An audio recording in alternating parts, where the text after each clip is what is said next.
Dans cette séquence, nous allons apprendre à créer une lettrine. Une lettrine est un caractère qui est calé sur plusieurs lignes. Nous allons prendre exemple pour ce paragraphe et nous allons caler cette première lettre, cette première lettre, la lettre Q, sur plusieurs lignes. Pour bien visualiser et matérialiser nos paragraphes, on demande d'afficher les caractères masqués. Je prends mon outil T, mon outil texte, et je clique dans le paragraphe que je souhaite travailler, repéré grâce à son pile-mouche. Et dans le panneau contrôle, avec la commande de mise en forme des paragraphes, nous allons utiliser ces deux boutons qui vont nous permettre de gérer notre lettrine. Premier bouton, c'est le nombre de lignes qui sera calé sur la lettrine. Je vais par exemple en demander 2.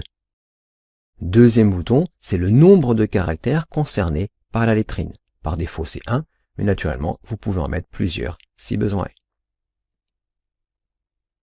Maintenant, nous allons pouvoir associer un style de caractère à notre lettrine.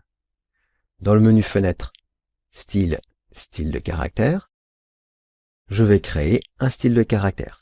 Mais comme nous l'avons vu précédemment, je vais d'abord prendre la précaution de ne rien avoir de sélectionné. Et dans le panneau Style de caractère, je demande un nouveau style de caractère. Je l'appelle tout simplement lettrine. Et je vais juste mettre une couleur de sorte à bien matérialiser la lettrine. Et je vais pouvoir mettre un style bold par exemple. Et je dis OK. Et j'ai bien mon style lettrine. Je reprends mon outil T, mon outil texte, et je clique dans ce paragraphe. Et dans le menu texte, je demande afficher le panneau de mes paragraphes.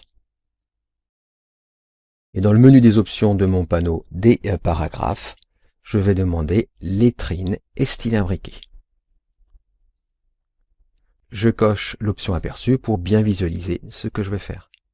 Donc ici, nous retrouvons nos paramètres de lettrine que nous avions définis dans la barre de contrôle, une lettrine sur 2 lignes et qui concerne un caractère. Et nous avons ici l'option style de caractère. Je vais prendre mon style lettrine. Et automatiquement, vous voyez son application.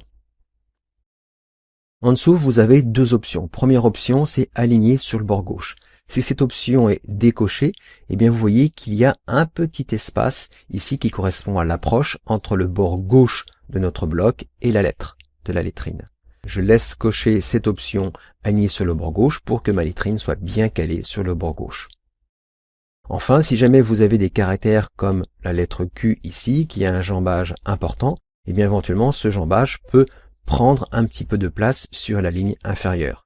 À ce moment-là, vous pouvez demander à mettre à l'échelle le jambage inférieur, de sorte à ce qu'il n'y ait pas trop de superposition entre le jambage et le texte inférieur. Une fois que vous êtes satisfait, vous dites OK. Et voilà, notre lettrine est créée.